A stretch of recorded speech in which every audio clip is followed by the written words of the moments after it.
అందుకే వాళ్ళ ఫాదర్ ఇక్కడ హౌస్ నెంబర్ కనిపించట్లేదు సార్. మామూలుగా అయితే కొన్నిటికైతే హౌస్ నెంబర్ వస్తుంది సార్, కొన్నిటికి రావట్లేదు సార్.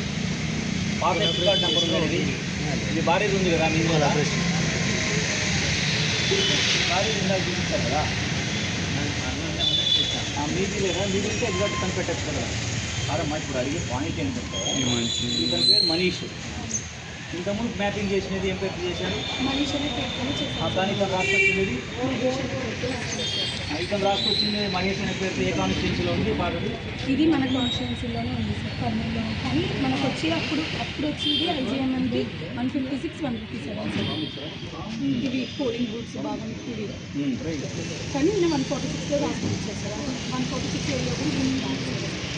అప్పుడు అతను కర్నూలు కాన్స్టిట్యున్సీలో స్కూల్లో కూడా ఉంది కదా ఒకటి. కొన్ని లేవు సార్, కొన్ని పాయింట్కి కూడా వెళ్ళాయి సార్. మీరు రాసుకొచ్చినది ఎక్కడి నుండి రాసుకొచ్చారు? ఎవరు ఇచ్చారు మన వాళ్ళు డీటెయిల్స్ మీకు? సరే, మన బిఎల్ఓనే ఇచ్చారా డీటెయిల్స్? ఎవరు ఇచ్చారు మీకు? బిఎల్ఏ ఇచ్చారా? మీకు ఎక్కడి నుంచి వచ్చింది? అంటే ఇప్పుడు చిన్నప్పుడు అన్న పేరుతో ఉండేది, తండ్రి పేరు ఉండేది కూడా చేయండి ఒకసారి. ఎక్కడ ఉందో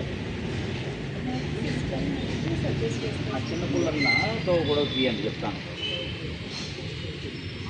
ఇంకా వేరే అంటే కన్ఫర్మేషన్ కోసము డోర్ నెంబర్ కూడా చూసుకోవాలి, తండ్రి పేరు చూసుకోవాలి ఎగ్జాక్ట్గా. చిన్నపుల్లన్న ఇప్పుడు మనీ ఇష్యూస్ అన్నప్పుడు చిన్నపుల్లన్న అనేది ఉండే చూడండి ఒకసారి.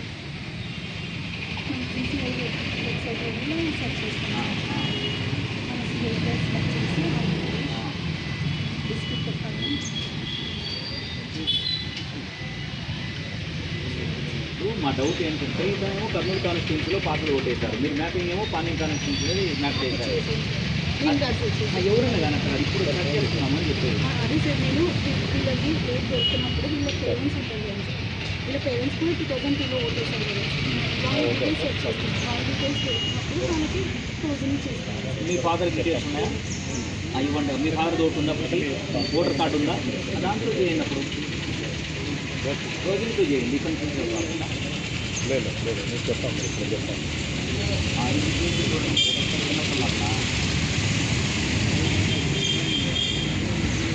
క్లోజింగ్ చేయండి.